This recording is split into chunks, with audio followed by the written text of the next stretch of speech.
Pengemis itu sedang tertidur di depan toko. Saat penjaga toko membuka tokonya, ia melihat pengemis yang tidur di depan pintu. Ia pun mengusirnya, dan pengemis itu kabur. Keesokan harinya, pengemis itu kembali tidur di depan toko, dan penjaga toko menyiramnya dengan air.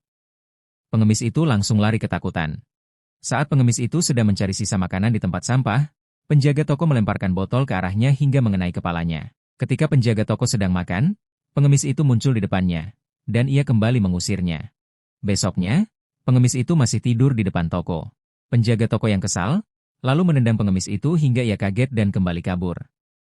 Namun keesokan harinya, pengemis itu tidak terlihat lagi. Berhari-hari berlalu, dan pengemis itu tidak muncul di depan toko.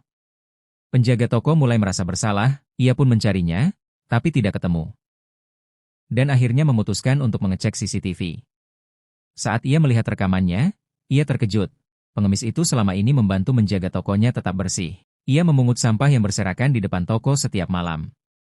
Saat pengemis itu tidur, ada seorang pria hendak mencoret-coret toko. Pengemis itu bangun dan mengusirnya. Penjaga toko semakin merasa bersalah. Kemudian terlihat seorang gadis datang memberi makanan kepada pengemis itu. Tak lama kemudian, muncul seorang pria mabuk yang buang air kecil di depan toko. Pengemis itu mendatanginya dan mengusirnya.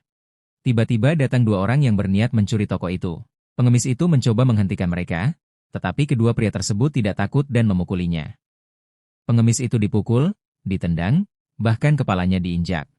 Saat ia berusaha bangkit untuk melawan, salah satu pria itu membawa pisau dan menusuknya. Setelah itu, keduanya melarikan diri. Penjaga toko pun menangis melihat rekaman itu, menyadari bahwa pengemis yang selama ini ia usir justru menjaga tokonya tanpa meminta apapun. Pengemis itu pun meninggal.